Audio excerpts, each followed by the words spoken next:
हमारे प्रभु यीशु मसीह के परमेश्वर और पिता का धन्यवाद हो, जिसने यीशु मसीह को मरे हुओं में से जी उठने के द्वारा अपनी बड़ी दया से हमें जीवित आशा के लिए नया जन्म दिया।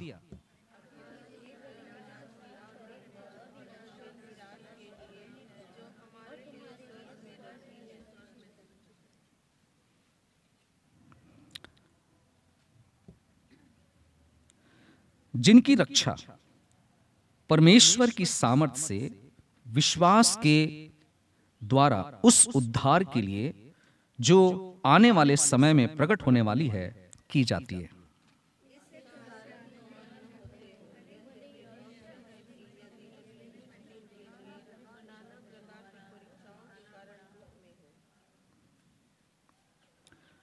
और यह इसलिए है कि तुम्हारा परखा हुआ विश्वास, जो आग से ताए हुए नाशवान सोने से भी कहीं अधिक बहुमूल्य है, यीशु मसीह के प्रकट होने पर महिमा और आदर का कारण ठहरे।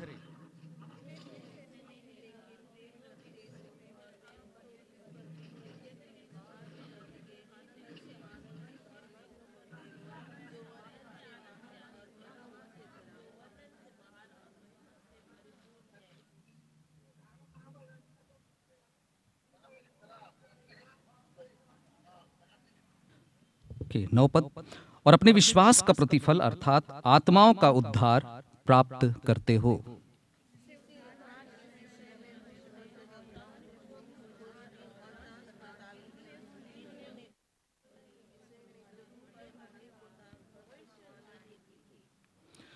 उन्होंने इस बात की खोज की कि मसीह का आत्मा जो उनमें था और पहले ही से मसीह के दुखों की और उनके बाद होने वाली महिमा की गवाही देता था, वह कौन से और कैसे समय की ओर संकेत करता था।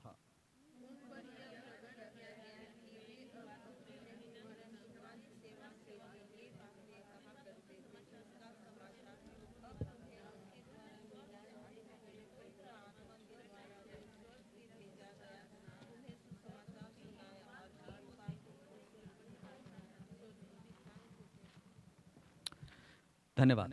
इन्हीं वचनों से आज हम एक विशेष बात को समझने की कोशिश करेंगे। आज का जो विषय है वो है परीक्षाओं से होकर महिमा की ओर। बहुत बार मसीही जीवन में हम में परीक्षाओं के आने पर दुख, तकलीफ, बीमारी और नुकसान जब अपने जीवन में सहते हैं, पीड़ाओं को सहते हैं, तो कभी भी उसमें परमेश्वर की महिमा को नहीं ढूंढते हैं। लेकिन ये भाग, ये हिस्सा जो हमने पढ़ा है, ये हमें याद दिलाता है कि परीक्षाओं से होकर महिमा की ओर पहुंचा जाता है। आज जिस तरह की कलीसिया में हम लोग पाए जाते हैं, जिस तरह के चर्च में हम पाए जाते हैं, ना केवल यहाँ की बात है, लेकिन मैं सोचता हूं कि पूरे विश्व में अधिक से अधिक इस तरह के लोगों को आप पाएंगे कि लोग कलीसिया चर्च से जो पाना चाहते हैं वो ये है कि उन्हें आशीष मिले। लोग आशीष चाहते हैं। यहां पर हम में से कोई भी ऐसे नहीं होंगे जो आशीष नहीं पाने के लिए यहां आए। लोग आशीष तो चाहते हैं पर परिवर्तन नहीं चाहते। ये बड़ी एक मतलब अजीब बात लगेगी सुन करके।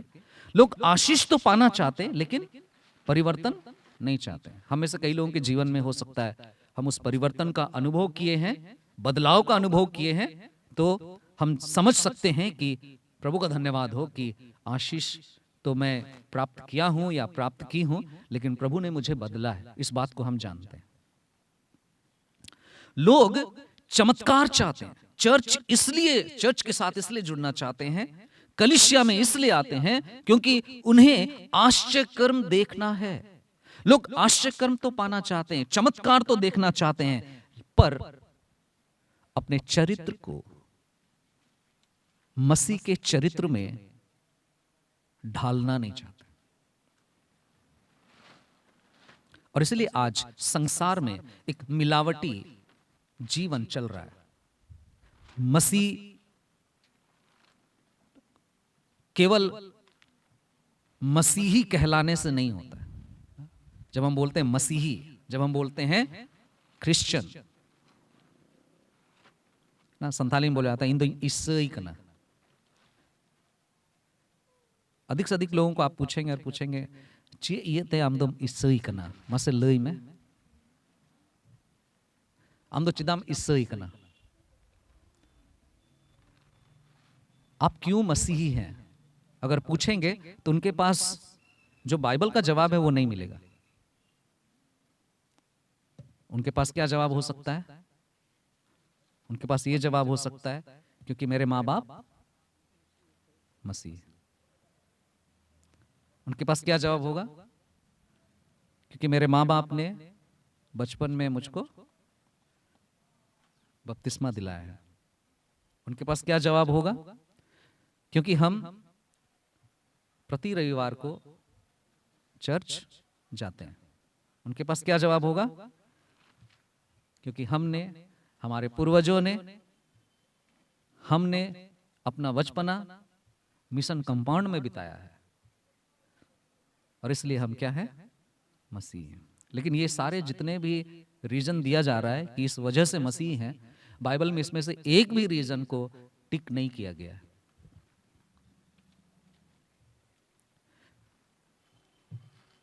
ये बड़ी गंभीर बात है और बहुत सीरियस बात है। और आज इस बात को लेकर के मसीही संसार गंभीर नहीं है। पास्टर लोगों को गंभीर होना पड़ता है, पास्टर लोगों को बात करना पड़ता है। और जब कोई एक पास्टर इसके बारे में आवाज उठाता है तो उसको एक विद्रोही के रूप में देखा जाता है कि कोई तो ऐसा नहीं प्रचार करता, ये क्यों ऐसा प्रचार करता है। और आज भीड़ के भीड़ लोग पसंद करते हैं कि मेरे हिसाब से जो संदेश मिले ऐसे प्रचारकों को हम चाहते हैं। अच्छा, 10 लोग उनको पसंद करते हैं, ठीक है, कल से हम भी उन्हीं को ही पसंद करेंगे। लोग आशीष चाहते हैं, बदलाव नहीं चाहते।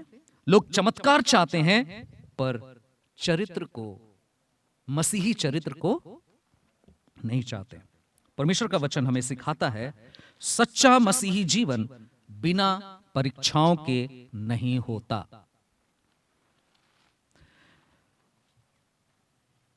परमेश्वर के एक दास ने इस प्रकार कहा है, परमेश्वर हमें कठिनाइयों से बचाने का नहीं बल्कि उनके द्वारा, कठिनाइयों के द्वारा मसीह के समान बनाने का काम करता है। आज हम सीखेंगे इस भाग से कि परीक्षाओं का उद्देश्य क्या है, सच्चे विश्वास की पहचान क्या होती है और हम रविवार की आराधना के बाद कैसे जीवन को जिए।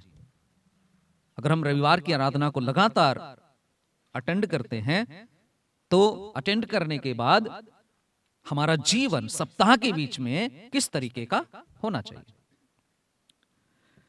चलिए 6 पद की ओर अपना ध्यान हम केंद्रित करेंगे। पहली बात जो हम पाते हैं, थोड़े समय की परीक्षा पर अनंत उद्देश्य। वचन कहता है कि इस कारण तुम मग्न होते हो, यद्यपि अभी थोड़े समय के लिए नाना प्रकार की परीक्षाओं के कारण उदास होना पड़ता है। थोड़े समय के लिए मतलब परीक्षा जो है वो स्थायी नहीं है। परीक्षा जो है स्थायी नहीं है, परमानेंट नहीं है। आप जिस दशा से गुजर रहे हैं वो स्थिति परमानेंट नहीं है, टेम्पररी। परमेश्वर ने उसकी सीमा ठहराई है। अगर आप लोग सुबह की मॉर्निंग डिवोशन में अटेंड करते हैं, आप लोगों ने अय्यूब के जीवन से काफी कुछ सीखा होगा। परमेश्वर ने उस परीक्षा की जो टाइमलाइन है उसको बांध के रखा है, दायरा जो है बांध के रखा है। ओके, बस ये समझना होगा कि आपको आपके हिसाब से उन परीक्षाओं से निकलने के लिए तरकीब नहीं ढूंढना है, आपको हाथ पैर नहीं चलाना है। ठीक है, आपके मन के अनुसार, आपके समय के अनुसार परमेश्वर नहीं काम करेगा। आपने परमेश्वर को नहीं बनाया है, परमेश्वर ने आपको बनाया है। आप परमेश्वर के मन और विचार को नहीं जानते, आप अपने भविष्य को भी नहीं जानते। परमेश्वर आपको बनाया, आपको अपना बेटा और बेटी बनाया है, तो वो आपके भविष्य को तय किया है। वो आपके जीवन में कितना ये सहन कर सकते हैं, किस हद तक इसको पीड़ा दिया जा सकता है, वो भी वो जानते हैं, और इसलिए वो एक समय सीमा बांध करके रखे। परीक्षा स्थायी नहीं है, परमेश्वर ने उसकी सीमा ठहराई है। वचन कहता है उदास होना पड़ता है। याद रखिए, आप जो तकलीफ में होते हैं, आप जो रोते हैं, आप जो पीड़ित होते हैं, आप जो चिंतित होते हैं, ये सब कुछ परमेश्वर के अनुमति से होता है। क्योंकि आप परमेश्वर के निकट नहीं हैं, इसलिए आपको यह पता नहीं चलता। आप हैरान होते रहते हैं, आप चिंतित होते रहते हैं, हाथ पैर चलाते रहते हैं। हा?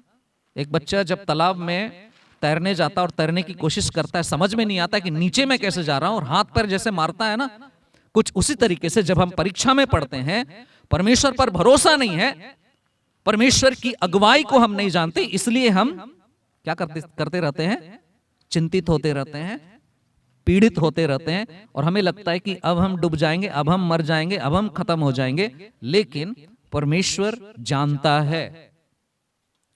परमेश्वर आपको ऐसा होने देता है। क्यों होने देता है? ताकि आप एक दिन तैरना सीख जाएं,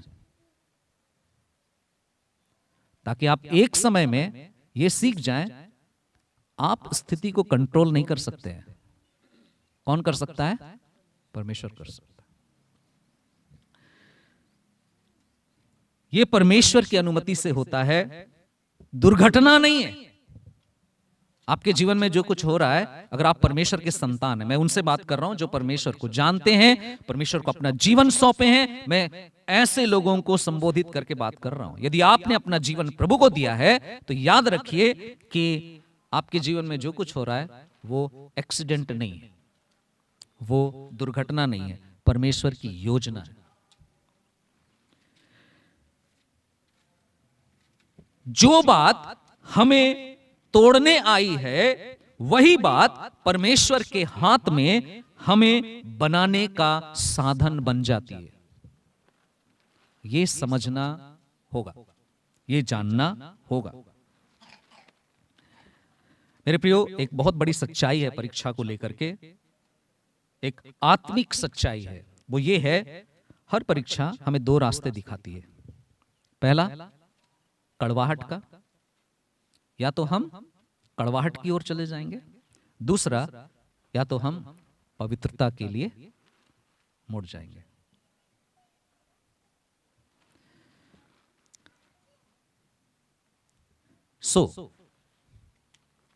हमें क्या करना है? जब समस्या आए तो ये ना पूछें प्रभु ये क्यों हुआ, बल्कि पूछें प्रभु आप मुझ में क्या बदलना चाहते हैं। दूसरा बिंदु 7 पद में, विश्वास की परीक्षा, मतलब आग में शुद्धिकरण होती है, ताकि तुम्हारा विश्वास आग से ताए हुए सोने से, 7 पद के अनुसार, आग से ताए हुए सोने से भी बहुमूल्य ठहरे। मेरे प्रियो, सोना बहुत कीमती होता है, सोना मूल्यवान है, फिर भी आग में तपाया जाता है। विश्वास अनमोल है, बहुत कीमती है, और विश्वास के द्वारा अनुग्रह से तुम्हारा क्या हुआ? उद्धार हुआ। विश्वास जो आप छोटा सा थोड़ा सा विश्वास आपने किया है, वो विश्वास बहुत अनमोल है। अनमोल तो है, फिर भी परीक्षा में परखा जाता है।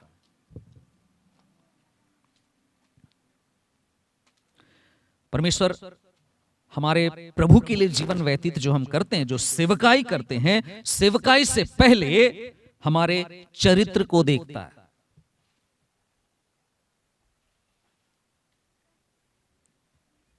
परीक्षा ये उजागर करती है, क्या मेरा विश्वास परिस्थितियों पर निर्भर है?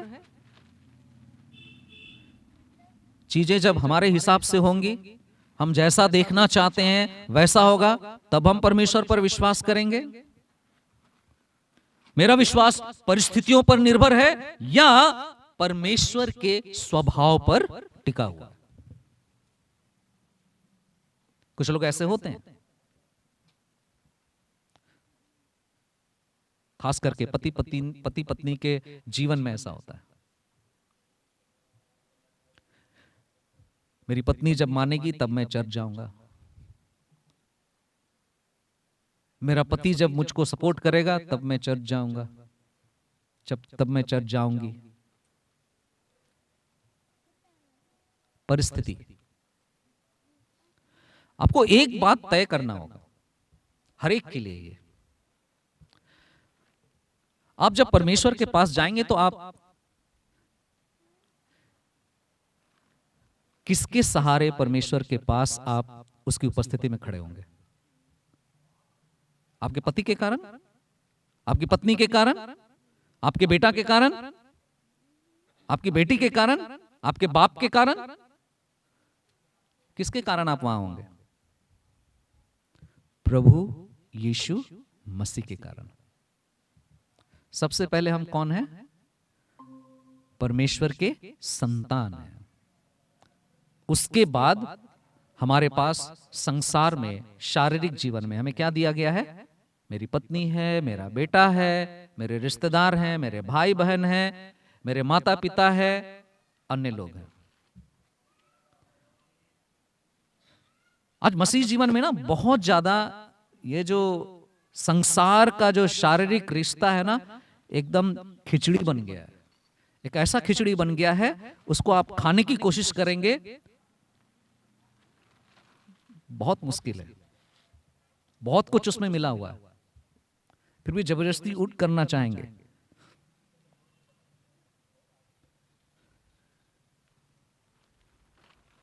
मसीही जीवन में बहुत जरूरी है सबसे पहले ये जाने कि मुझे मेरे जीवन का लेखा परमेश्वर को देना होगा। अगर ये महत्वपूर्ण बात आप नहीं पकड़ पाए, इस बात को अगर आप अपने जीवन में महत्व नहीं दे पाए, तो आपको बहुत पीड़ा होगी, आपको बहुत दर्द होगा, आपको बहुत तकलीफ होगी, और हो सकता है कि आप परमेश्वर के राज्य में जब जाए आप, तो आपको जो प्रतिफल मिलना चाहिए वो प्रतिफल शायद आपके पास नहीं रहेगा, क्योंकि आपने अपने रिश्ते नातों को क्या करके रखा? परमेश्वर को प्यार करना, रिश्ते नातों को प्यार करना। जहां पर आपके रिश्ते नाते परमेश्वर के भय में नहीं जी रहे हैं, आप वहां पर उनको ज्यादा प्राथमिकता दे रहे हैं। हमें पहचानना होगा मेरे लिए कौन महत्वपूर्ण है। यदि कोई मेरे पीछे आना चाहे तो अपना क्रूस उठाए। यीशु मसीह क्या बोलते हैं?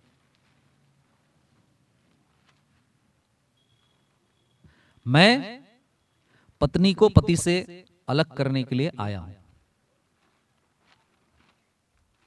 पति को पत्नी से अलग करने के लिए आया हूं। आप लोग बोलेंगे यीशु मसीह आपका दिमाग खराब हो गया? पढ़े ना बाइबल में, नई बात तो नहीं बोल रहा हूं मैं। क्यों बोला है? इसीलिए बोला, जब लोग परमेश्वर को प्राथमिकता ना देकर क्या करते हैं? दुनियादारी को, रिश्ते नातों को, इन चीजों को पहला स्थान देते हैं। परमेश्वर से ज्यादा प्यार, परमेश्वर को किस बात की चिंता है आपके जीवन को लेकर, उसके लिए आपको चिंता नहीं है। आपको किसकी चिंता है? मेरा भाई, मेरा नौकरी, मेरा जीवन, मेरा जीवन साथी जिनकी शादी नहीं हुई है, वो ये चिंता कर रहे हैं कि मुझे अच्छा लड़का मिलेगा कि नहीं मिलेगा, अच्छी लड़की मिलेगी कि नहीं मिलेगी। वो ये नहीं सोच रहे कि प्रभु आप मेरे लिए परमेश्वर से प्रेम करने वाला जन दीजिए, परमेश्वर से प्रेम करने वाली भक्ति दीजिए, ये नहीं ढूंढते। यही वजह है कि फिर आपस में पृथ्वी पर की चीजों के लिए उलझते रहते हैं और फिर दुनिया में सब कुछ कॉम्प्रोमाइज, समझौता वाला जीवन को जी रहे होते हैं।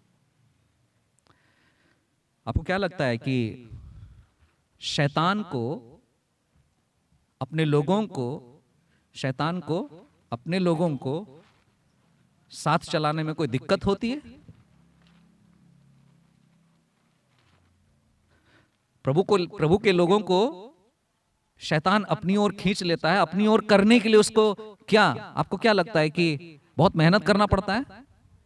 नहीं मेहनत करना पड़ता है। लेकिन प्रभु को अपने लोगों को विश्वास के साथ बढ़ाने के लिए बहुत मेहनत करनी पड़ती है। देखिए, शैतान भी जबरदस्ती नहीं करता है किसी को, चल बेटा आ झूठ बोल दे, है ना? वो हमारी इच्छा होती है। पाप के बारे में बाइबल क्या बतलाता है कि वो अंदर से इच्छा होती है। परमेश्वर कभी किसी से पाप नहीं कराता है। वो बुरी बातों से कभी किसी के जीवन में कोई भी परीक्षा नहीं लाता। हम मनुष्य होते हैं कि हमारे अंदर एक जिज्ञासा होती है, हमारी स्वार्थी इच्छाएं होती है जिसको हम पूरा करना चाहते हैं, जिसके कारण हम इस परीक्षा में पढ़ते हैं।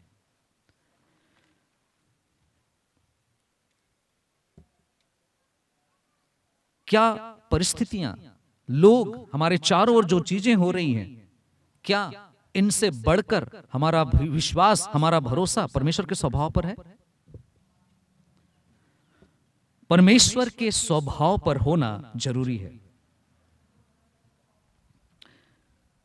कुछ चीजें जो हमें ऐसे समय में ध्यान देना, और वो ये है कि जब कोई आपको गलत समझे, क्या आप स्वयं को सही ठहराते हैं या चुप रहकर परमेश्वर पर भरोसा रखते हैं?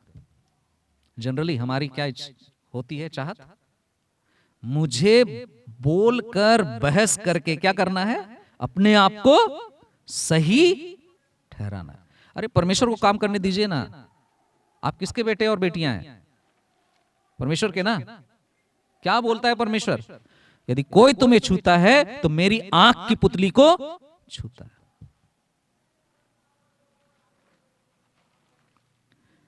क्या जब आपको गलत समझा जाता है तो क्या आप खुद को सही साबित करने में लग गए हैं, या फिर आप चुप रहकर परमेश्वर पर भरोसा रखते हैं?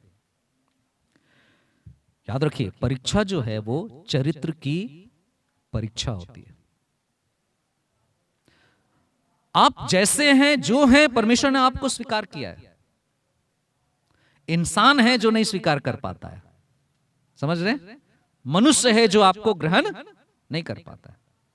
परमेश्वर ने आपको ग्रहण किया। आपको ग्रहण किया तभी तो आपको उस दशा में, उस शेप में, उस परिवार में, उस परिस्थिति में आपको क्या होने दिया? जन्म लेने दिया, है ना? और परमेश्वर के पास आपके लिए विशेष योजना है।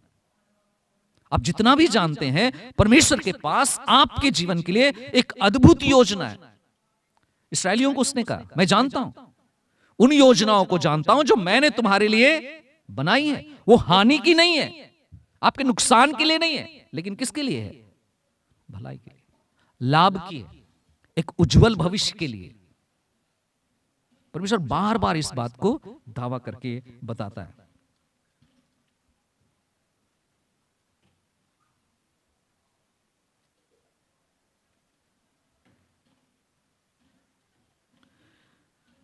आठवें पद की ओर हम जाएंगे। बिना देखे मसीह से प्रेम। वचन कहता है जिसे तुमने देखा नहीं तो भी उससे प्रेम रखते हो। मेरे प्रियो, सच्चे विश्वास की यही पहचान है कि हम बिना देखे मसीह से क्या करते हैं? प्रेम करते हैं। मेरे प्रियो, ये भावनात्मक प्रेम नहीं है, इमोशनल प्रेम नहीं है, ये आज्ञाकारिता का प्रेम है। यदि हमारा प्रेम केवल गीतों में है और जीवन में नहीं है तो वह प्रेम नहीं है, यह केवल एक धार्मिक भावना है। आज हमें खुद को जांच करने की जरूरत है कि क्या मैं तब भी मसीह से प्रेम करता हूं जब परिस्थितियां हमारे अनुकूल नहीं है। जिसको हमने देखा नहीं, क्या हम उसको मानते हैं? वो हमारे लिए दुख सहा है। यीशु मसीह मेरे पापों के लिए क्रूस पर मरा, मुझसे प्रेम करता था, इसलिए उसने अपना जीवन मुझे बचाने के लिए दिया। जब मेरी प्रार्थना का उत्तर देर से मिले, क्या तब भी मेरा प्रेम उसके लिए बना रहेगा? जब जो भी मैं सेवा करता हूं, मेरी सेवकाई की कोई प्रशंसा ना हो, कोई सराहना ना की जाए, तब भी क्या मैं उससे प्रेम करता हूं?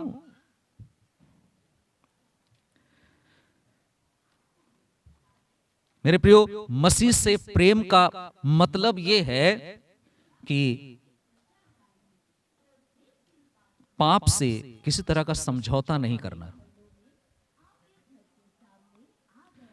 नम्र जीवन जीना। कभी कभी हम केवल उसके बलिदान तक ही उसके प्रेम को समझते हैं।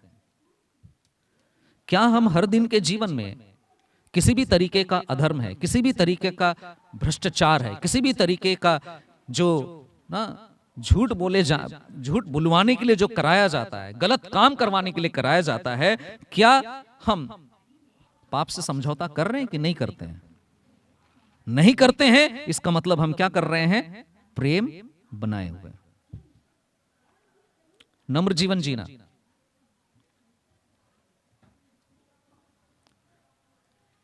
हम लोग ऐसे मसीहों को जरूर देखे होंगे जो मसीह हो गए, आत्मा से भर गए, अन्य भाषा बोलते हैं, चंगाई का वरदान मिला है, विश्वास का वरदान मिला है, कुछ भी अगर अवसर है उनके पास, या फिर चर्च में अगर वर्शिप की अगुवाई करने वाली टीम में वर्शिप लीडर के रूप में खड़े किए गए, या कोई जिम्मेदारी मिला है, तो अहंकार आ जाता है। प्रभु यीशु मसीह ने यही सिखाया था, नम्र जीवन को जीना। यह दर्शाता है कि हम मसीह से क्या करते हैं? प्रेम करते हैं। चौथी बात 8 पद में हम पाते हैं, परिस्थितियों से स्वतंत्र आनंद। वचन कहता है, अकथनीय और महिमामय आनंद के साथ मग्न होते हो। मेरे प्रियो, ये आनंद धन से नहीं आता।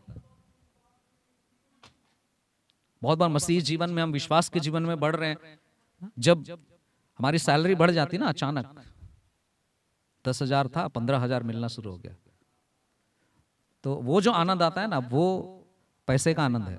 समझने की कोशिश कीजिएगा।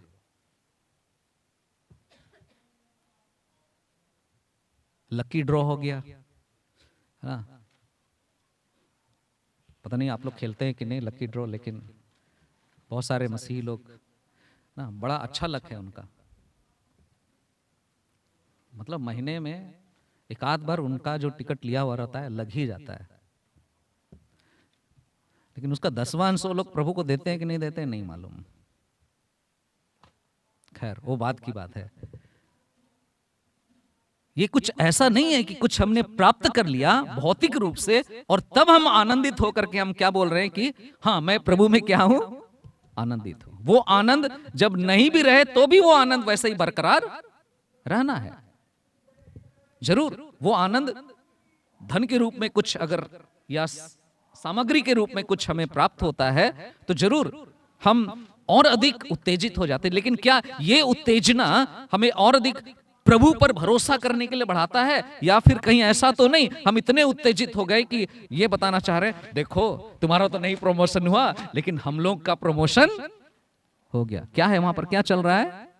नम्रता है, परमेश्वर पर भरोसा है।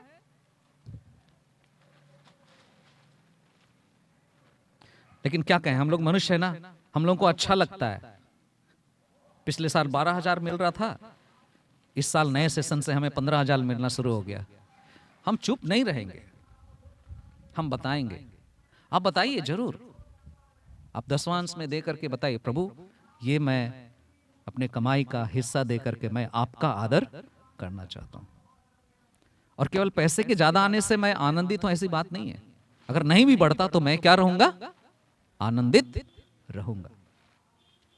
घटी कमी में पौलुस क्या कहता है? मैं जीना सीख लिया है, मैंने संतुष्ट होना मैंने सीख लिया, बढ़ती में भी और कमती में। हमारे विश्वास का स्तर ना बढ़ना है, हमें बढ़ना है। याद रखिए ये आनंद धन से नहीं आता है, चंगाई से नहीं आता है। बहुत बार चंगाई होता है तब हम आनंदित होते हैं, चंगाई नहीं है तो क्या बताएं, स्तुति आराधना ऊपर जाती है, आशीष लेके नीचे आती है, ये गाना गाने का भी मन नहीं करेगा। ऐसे मसीह तो नहीं।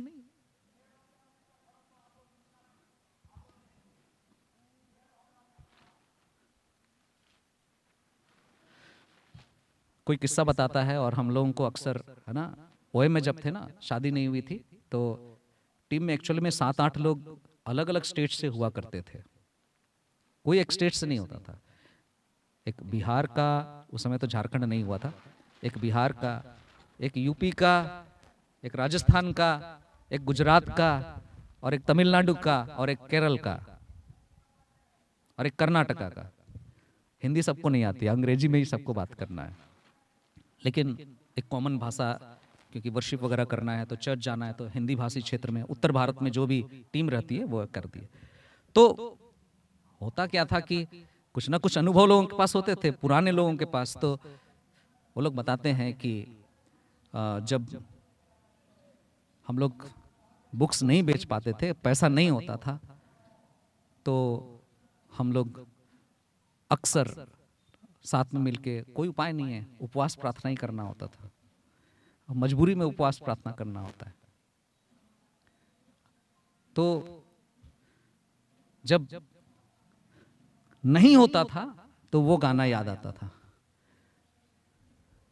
यहोवा चरवाहा मेरा, कोई घटी मुझे नहीं है कुछ नहीं, लेकिन उम्मीद के साथ गाना गा रहे हैं। और जब आ जाता था, पता चला कि एक दिन 70-80 रुपए का खर्चा होता था, तो जब आ जाता था पता चला कि 500 रुपया किसी ने दे दिया। फिर उसको इकट्ठा करके हम लोग जब प्रार्थना या गीत गाते तो गीत चुनते थे। आशीष तुझसे चाहते हैं हे स्वर्गीय पिता, हम आते हैं। कहने का मतलब हमारे जीवन में चंगाई, धन, पद की उन्नति, मान सम्मान के वजह से, अच्छे रिजल्ट के वजह से, है ना, प्रमोशन के वजह से आनंदित होना है। लेकिन याद रखें, परिस्थितियों पर हमारा आनंद निर्भर ना हो। हम हर समय आनंदित रहें, दुख में भी, बीमारी में भी, तंगी में भी, घटी में भी हम आनंदित रहें। आनंद तब आता है जब हम अपने अधिकार छोड़कर परमेश्वर के उद्देश्य को स्वीकार करते हैं। फिर हमें क्या करना है? हमें जरूर अपने आप को जांचना है, पूछना है, क्या हमारी आराधना केवल गीतों तक ही सीमित है?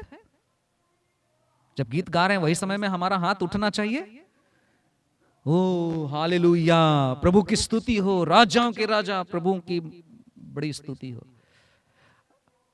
आजकल बहुत ज्यादा एक चलन शुरू हुआ है।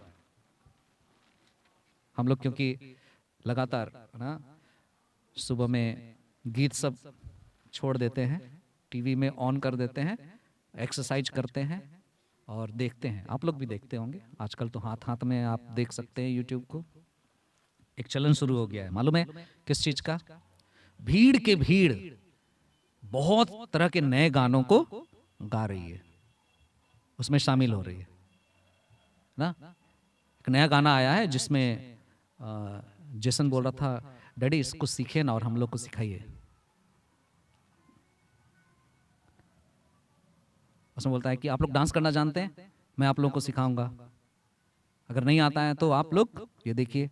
अच्छी बात है, नई चीज होनी चाहिए, नया वो होना चाहिए। और क्या करते हैं? गाते हैं, ठीक है। मैं दीवाना आ आ आ आ, सुनेगा ना? ओके।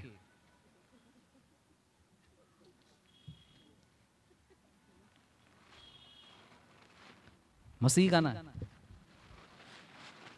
बड़ा सुंदर स्टेप है। एक गाना है जोगनिया करके। हाँ, जब मैं इन सारी चीजों को देखता हूं तो मुझे क्या दिखाई देता है मालूम है? आप बोलेंगे मैं पुराने ख्याल का हूं, लेकिन मैं ये मेरी अपनी समझ है जिसको मैं आपको बताना चाहता हूं। वो ये है कि आज धीरे धीरे लोग परमेश्वर के वचन का अध्ययन करने से हटकर कहां जा रहे हैं? जैसे विदेशों में होता है ना, हाँ, ऑर्केस्ट्रा होती है। हाँ, संथाल परना के क्षेत्र में एक ना हुआ करता था, आजकल पता नहीं होता है कि नहीं, पोंचोरोस बोला जाता है। जो लोग गए हैं उनको मालूम है पोंचोरोस। आज मसीही समाज में भी पोंचोरोस बहुत हो रहा है।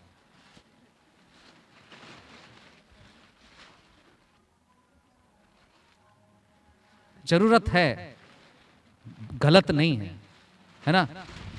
लेकिन ये आनंद धन से नहीं आना चाहिए, केवल चंगाई से नहीं आना चाहिए। जरूर आनंदित होंगे हम, ठीक होंगे तो जरूर हम खुश होते हैं ना। परमेश्वर करता है, धन भी परमेश्वर देता है। पद या मान से ये आनंद वहीं तक सीमित नहीं रहना चाहिए, लेकिन उससे कहीं ज्यादा हम लोग क्या बात कर रहे हैं? परमेश्वर के स्वभाव से, परमेश्वर के कार्य से, जो उसने हमारे हृदय में किया है, उससे हर परिस्थिति में बना रहना चाहिए। मैं बोल रहा था कि आनंद तब आता है जब हम अपने अधिकार को छोड़कर परमेश्वर के उद्देश्य को क्या करते हैं? स्वीकार करते हैं।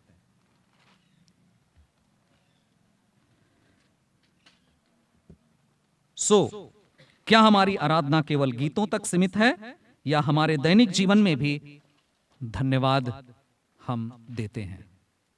जैसा भी चल रहा है, जो कुछ भी चल रहा है, उसके लिए हम क्या करते हैं? परमेश्वर को धन्यवाद देते हैं।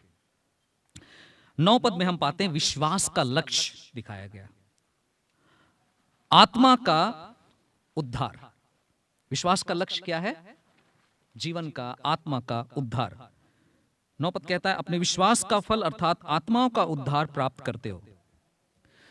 यह समझना बहुत जरूरी है कि उद्धार केवल स्वर्ग जाना नहीं है, उद्धार केवल पाप से छुटकारा नहीं है, उद्धार मसीह के समान जीवन बिताना भी है।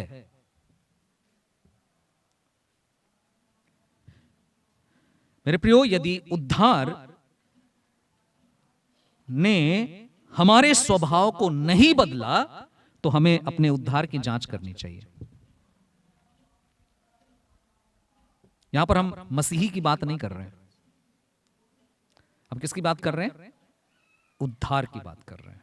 यदि उद्धार ने मेरे जीवन को नहीं बदला है तो फिर हमें अपने उद्धार की जांच करनी चाहिए। अगर उद्धार ने मेरे स्वभाव को नहीं बदला है, मेरे देखने के नजरिए को अगर नहीं बदला है, तो मुझे इस उद्धार के बारे में सोचना चाहिए कि वास्तव में उद्धार हुआ है या नहीं।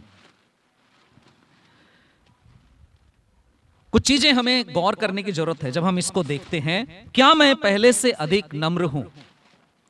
क्या मैं जल्दी क्षमा करता हूं। क्या मेरे घर में मसीह दिखाई देता है? मेरे जीवन में, मेरी पत्नी के जीवन में, मेरे बेटे के जीवन में, जो लोग मेरे साथ रहते, क्या उनके जीवन में मसीह दिखाई देता है?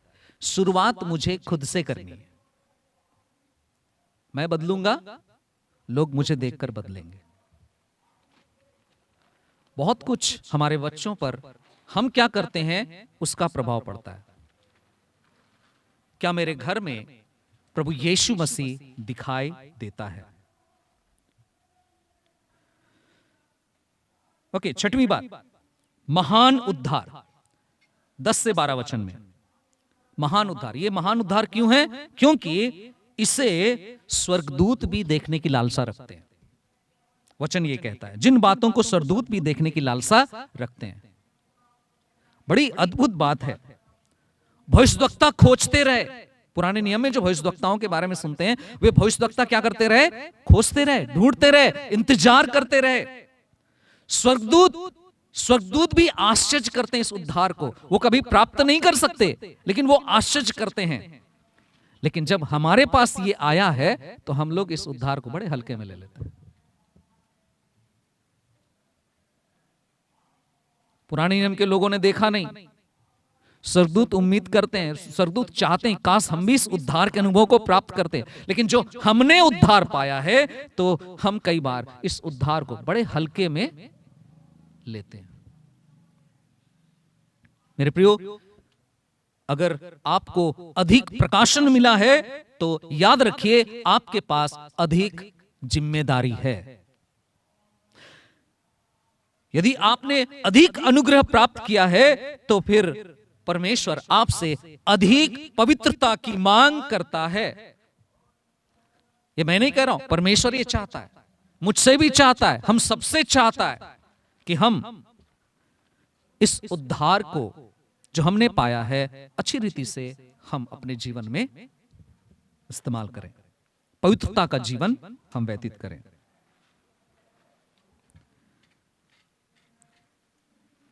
मेरे प्रियो, आज परमेश्वर और ये खंड, ये वचन जो हमने पढ़ा, परमेश्वर आज हमसे ये नहीं पूछ रहा है कि तुम कितनी सभाओं में गए थे, कितने मीटिंग्स तुमने अटेंड किए, कितने समय से तुम मसीही हो, कितने समय से तुम नियमित रीति से चर्च जा रहे हो। वो ये पूछ रहा है, क्या तुम परीक्षाओं में बदले? क्या तुम मसीह समान बने? मेरे प्रियो, परीक्षा जो है वो भागने की चीज नहीं है। परीक्षा से भागने की जरूरत नहीं है, क्योंकि परीक्षा ही है जो आपके लिए आपको बदलने का अवसर प्रदान करती है। यदि आपके जीवन में परीक्षा नहीं आई है तो आप नहीं बदले। ये बाइबल का सिद्धांत है। यदि हमने दुख नहीं देखा, विश्वास के जीवन में अगर हम संघर्ष नहीं किए, इसका मतलब है कि हम में कोई बदलाव अब तक नहीं हुआ, क्योंकि परीक्षा ही है जो हमें परमेश्वर के समान, सोना के बारे में हमने बात किया, ताया जाता है। परीक्षा ही है जो हमारे विश्वास को परखता है और हमें मजबूत देता है। हमारे विश्वास मजबूत होते हैं। अंततः इस संसार में चाहे हम जैसा भी जीवन जी लें, चाहे एक बहुत बड़ी संस्था का डायरेक्टर बन करके जी लें, चाहे एक चर्च के बहुत बड़े बिशप बन करके जीवन को व्यतीत कर लें, चाहे हम सेकुलर फील्ड में एक बहुत बड़ा इंजीनियर बन करके जी लें, एक बहुत बड़े डॉक्टर बन करके जी लें, बहुत बड़ा आर्किटेक्चर बन करके जी लें, अंत में एक ही बात हमसे बोला जाएगा, एक ही बात कहा जाएगा कि क्या तुम मसीह के समान बने? क्या तुम परीक्षा में मेरे लिए क्या वो महिमा बन पाए? क्योंकि परीक्षा के द्वारा ही, परीक्षा से ही महिमा आती है।